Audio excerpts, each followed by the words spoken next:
Halo, selamat jumpa dimanapun kalian berada. Kita akan melanjutkan kuliah kita dengan pertemuan yang keempat. Sebetulnya keempat ya, walaupun sebenarnya pada apa namanya, pada judul ini, ya betul ya, judul ya pertemuan keempat, walaupun di depannya adalah uh, yang kelima sebenarnya. Perlu dimaklumi bahwa saya merekam ini dengan latar belakang yang cukup rame, tapi saya harap tidak diganggu gitu ya. Saya sebenarnya juga sebenarnya nggak mau banyak ngomong sebenarnya gitu ya. Dalam kuliah ini sebenarnya ingin saya ringkas semuanya dalam 20 menit. Pada kesempatan kali ini saya akan mencoba uh, uh, membagi kuliah ini dalam dua part, jadi 10 menit 10 menit. Oke, jadi kemarin kita berbicara masalah hal yang banyak dengan bagaimana otak kita bekerja ya. Jadi kita tak tahu, kita kalau kita kilas balik ya, jadi ada 5 aspek dalam kreativitas ya, itu yang sesuai dengan zaman digital, community based, dan tiga. Dan kemudian kita sebenarnya harus mulai memperbaiki cara kerja otak kita. Ini sangat penting sekali.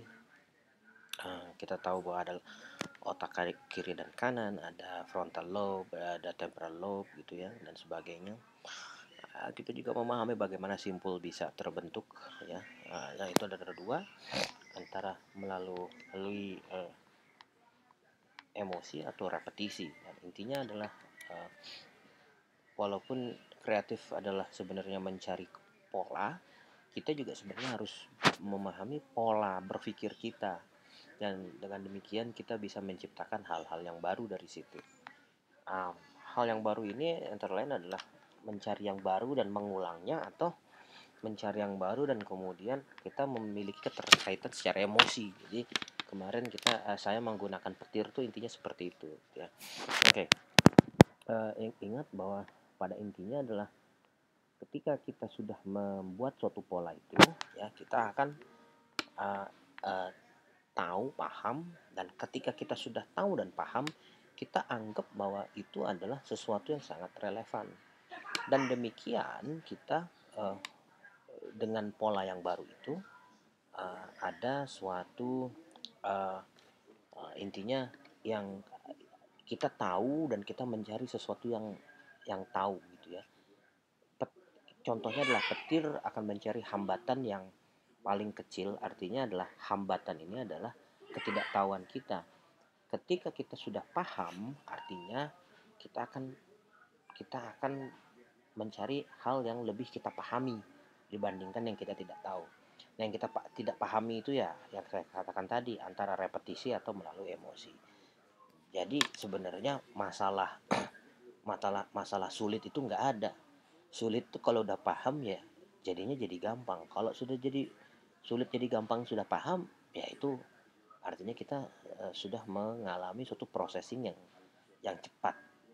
Perlu diketahui bahwa karena dalam dunia otak itu tidak ada yang cepat atau lambat gitu ya. Semakin kompleks sebenarnya adalah kita memiliki suatu uh, uh, jiwa kreativitas yang tinggi. Rumit itu sebenarnya bukan masalah susah dipahami gitu ya. Kompleksitas juga seperti itu ya. Tapi intinya adalah kita memiliki suatu pola yang lebih baik seperti itu ya. Pola yang bukan lebih baik, pola yang lebih eksploratif. Nah, seperti di sini ya. Kita kanan ke kiri atas, nah ini eksploratif. Ini pola yang bagus, yang kompleks. Intinya kita selalu mencari jalan ya untuk memahami, dan dalam proses pemahaman itu agak susah, kita tersesat, nyasar. Tapi namun demikian kalau kita sudah tahu uh, jalannya, kita akan kelihatan mahir, akan kelihatan gampang, padahal sebenarnya rumit. Tapi karena kita sudah sering melewati itu ya, akhirnya kita bisa seperti itu ya. Ikatan emosi itu tuh penting. Nah, sekarang yang balik lagi ya ke masalah critical thinking. Ada dua sisi ya, dua sisi dari satu hal yang sama. Di sini juga kalau kita lihat di apa namanya di slide saya yang pertama ya, ada gambar koin tersebut. Nah, dan kita lihat bahwa ternyata di antara koin itu ada sisi ini ya. Kalau sisi ini ya cuma reget-reget seperti itu ya. Tapi menurut saya uh, walaupun koinnya itu tidak memperlihatkan sisi yang uh, apa namanya yang menarik gitu ya, uh, kita tahu bahwa akhirnya memang ada sisi yang menurut saya uh, punya gambaran tentang dunia yang sangat sangat luas, sangat sangat bisa dipahami seperti itu. Uh, kita memang kadang-kadang uh, tidak pernah menemukan sisi sisi dari koin itu dikarenakan ya karena memang kita juga tidak paham apa dibalik apa namanya apa dibalik tanda-tanda yang kita tidak pahami dan menjadi jauh gitu ya. Nah, seperti ini ya, ada dua sisi koin dan ternyata tengahnya ada tulisan. Menurut saya ini lebih menarik sih gambarnya ya. Jadi kalau kita tidak pahami simbol-simbol itu ya kita tidak mungkin bisa memahami secara besar gitu ya. Nah, kita harus paham bahwa walaupun sisi ini adalah sisi yang jarang kita temui dalam kehidupan sehari-hari, uh, bagaimana memahami itu adalah sangat menarik. Saya bilang bahwa mempelajari bahasa asing itu sesuatu yang agak berbeda, karena kita bisa mengetahui bagaimana orang-orang memahami cara untuk berpikir, bagaimana kita melihat dunia, melihat, membaca, mendengar, memiliki pandangan, atau bahkan dalam bahasa Arab itu ikra ya. Makanya saya katakan bagaimana proses kreatif kita. Apakah kita menyendiri di suatu gua seperti Nabi Muhammad dan akhirnya perintah utamanya adalah ikra gitu. Itu adalah sama ketika orang-orang lain juga menggunakan bahasa-bahasa ini gitu ya. Ternyata bahasa lain mengatakan ikra itu adalah menyampaikan. Bahasa-bahasa ini kemudian menentukan bagaimana kita melihat dunia. Seperti contohnya awan ini. Kadang kita bisa melihat awan dengan berbagai bentuk. Dan bentuk itu yang kita pahami betul. Dan menurut saya ini menarik. Bagaimana kita bisa melihat bentuk yang sama. Ya, meniru, mengartikan, dan memahami itu adalah bagian daripada ikra tersebut. Kadang kita tidak bisa menggunakan pemahaman sebagai bagian dari kreatif karena menghindari sesuatu yang sifatnya kompleks dan rumit tersebut. Tapi sebenarnya semua hal yang bersifat dengan apa namanya ini meniru, mengartikan, dan memahami itu tidak lain daripada interpretasi.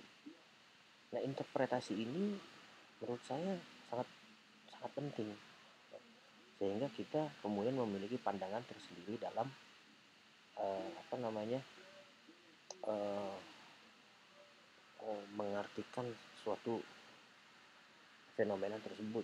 Jikalau kita menggunakan sesuatu yang sifatnya sama gitu ya, ya artinya tidak ada interpretasi lain, tidak ada pandangan lain gitu. Ya pandangan lain juga arti yang lain adalah interpretasi. Nah, kita tahu juga ya bahwa kayaknya udah mencapai 10 menit, saya akan lanjut lagi ya, tidak dibagi dua artinya kuliah ini.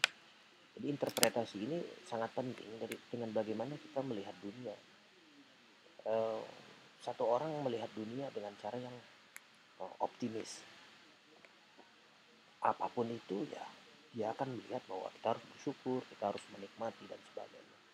Nah, ini yang menurut saya penting untuk bisa dicerna oleh sesama karena kadang kita melihat dunia dengan sangat rumit gitu ya. Kita kemudian terjebak dengan cara berpikir seperti itu.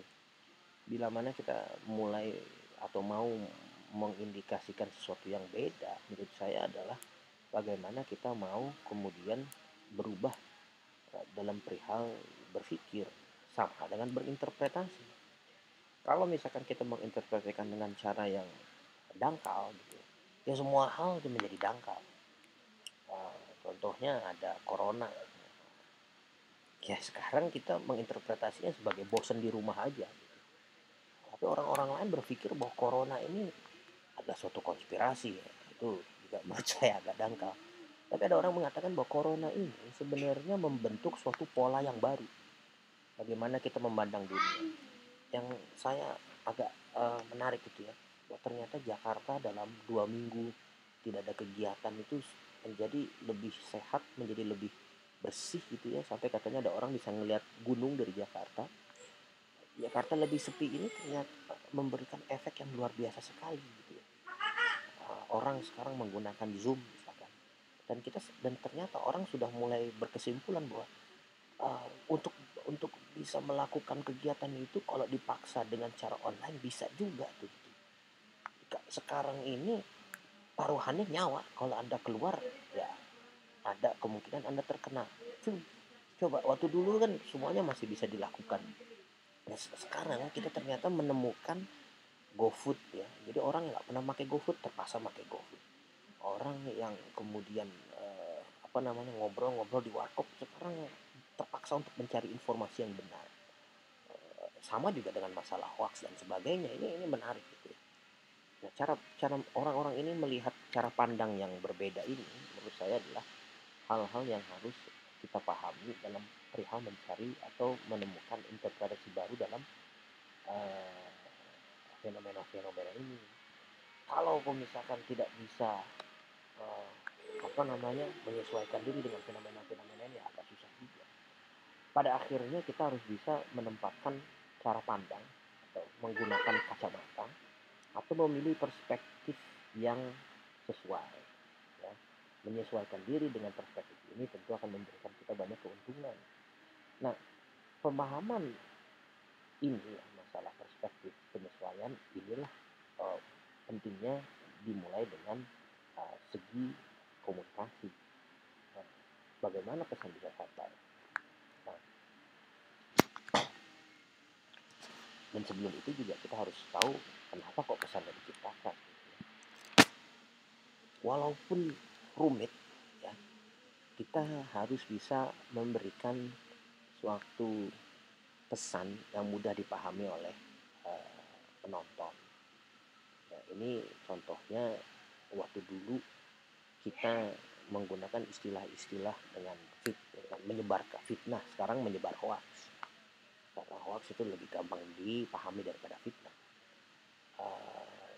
Contohnya adalah orang menggunakan kata viral.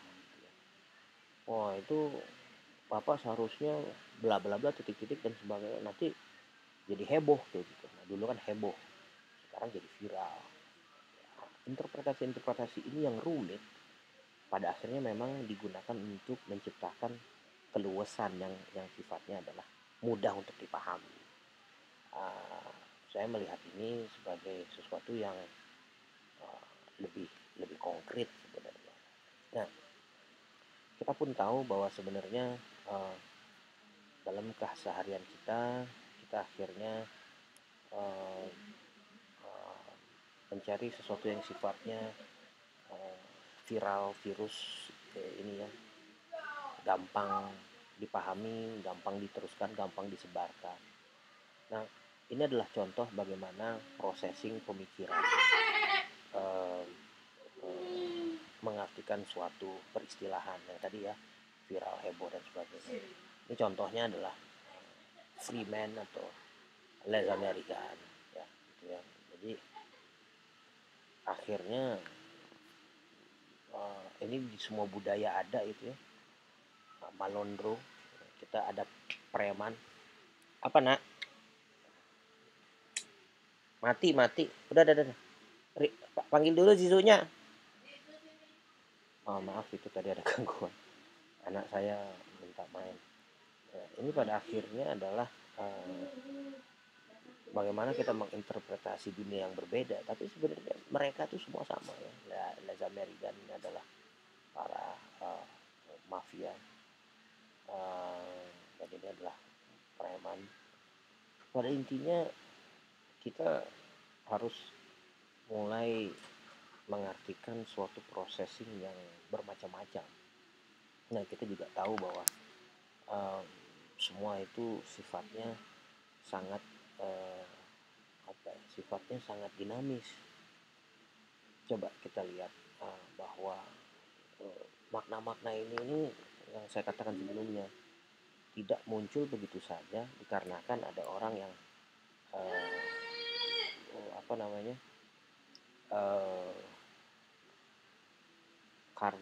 karena sebuah perumpamaan yang luas. Nyari apa sih, Bi? Mohon maaf tadi agak terganggu. Dan kita harus pahami bahwa hal-hal yang berhubungan dengan pemaknaan ini memiliki konsep yang agak luas gitu. Dan pada akhirnya kita mencoba mencari yang universal. Nah, kita lihat bahwa simbol-simbol ini ada sebenarnya dari suatu makna yang sifatnya universal tadi ya. Kadang kita melihat apa namanya sebuah konotasi gitu ya, pemaknaan yang mengartikan pada suatu interpretasi tertentu. Itu menurut saya harus mulai ditinggalkan. Nah, menurut saya kalau Anda tidak terbuka dengan hal-hal baru, ya otak Anda nggak dipakai tuh. Kalau Anda tidak mempertanyakan segala hal, ya Anda tidak menggunakan otak Anda. Otak itu bekerja kalau keadaannya terbuka gitu. Kalau Anda mulai mempertanyakan, kalau misalkan ribut gitu ya, ingat ya, jadi mengacu kepada otak kita yang paling luar, ada reasoning gitu. Otak kita bekerja kalau kemudian ada processing tersebut. Kalau kita tidak pernah menggunakan otak kita, ya kita selalu mengambil kesimpulan dengan cepat tuh. Kita harus mulai sudah mulai memikirkan atau mulai membuat suatu kebiasaan baru yang mana melibatkan kinerja otak kita. Dan kita bagaimanapun juga kita harus bisa menerapkan pola-pola kreativitas itu, antara lain menyesuaikan, beradaptasi, memodifikasi, dan alterasi. Alterasi itu adalah mencari jalan yang lain, alternatif gitu ya. Nah, terobosan-terobosan ini memang tidak pernah selalu bekerja di awal-awal, tapi menurut saya cobalah cara-cara lain, dan demikian ada penyesuaian yang dinamis. Kalau Anda melakukan kesalahan, ya minta maaf, dan kemudian mereka harus tahu yang saya lakukan adalah sesuatu yang agak beda, dan ini dilakukan agar demikian kita menemukan cara yang baru, cara yang lebih yang baru itu yang orang mengatakan, oh kita cari yang efektif dan efisien. Apakah efektif dan efisien adalah cara yang bagus? Enggak juga. Contohnya adalah para petani banyak juga nggak punya efektif dan efisien. Nah, ini adalah slide yang mana sebenarnya saya meminta kalian untuk bisa melihat dua sisi yang berbeda. Ini slide yang belum saya perbaiki, makanya ada istilah-istilah yang tidak berubah. Nanti akan saya coba carikan peristilahan yang lebih dekat dengan lingkungan kita sekarang gitu ya. Nah, kita lihat ya, LGBT sudah pasti ditolak. Tapi kalau kita harus tanya, LGBT gimana bisa diterima? Nah, itu tuh yang harus kita carikan gitu. Jokowi Ahok sebenarnya lebih ke arah komunikasi politik sebenarnya ya. Jokowi ditolak. Gimana kalau kita mulai menerima Jokowi atau Ahok ya, pemimpin dari kalangan minoritas? Bagaimana kita menyeimbangkan ya, menormalisasi hal tersebut? Dan ini ada banyak nih bagaimana kita melihat Habib Rizik ya. Habib Rizik itu kontroversi, tapi mau apa tidak ada benarnya di balik sosok itu. Dan banyak ya, narkoba, hukuman dan sebagainya. Nah, ini yang menarik adalah narkoba. Menurut saya ini menarik. Sekarang ada gerakan untuk menglegalisasi narkoba. Coba kalian cari apa alasan-alasan di balik itu. Jadi kalau kalian menginterpretasi ini dengan istilah-istilah yang populer, yang mainstream, ya Anda tidak kreatif. Nah, saya meminta bagaimana Anda kemudian mengartikan istilah-istilah ini dengan melihat sisi lain. Nah, itu yang harus kamu lakukan dalam tugas-tugas sana. Tapi nanti istilah-istilah ini akan saya carikan yang lebih menarik. Saya kira ya yang terakhir ya, cari yang kamu tidak dari masyarakat, cari yang masyarakat tidak suka dengan kamu. Itu juga melatih bagaimana kamu bisa melatih sisi lain dari cara memandang. Mungkin itu aja bisa saya sampaikan. Terima kasih atas perhatiannya. Sampai jumpa di lain waktu. Assalamualaikum warahmatullahi wabarakatuh.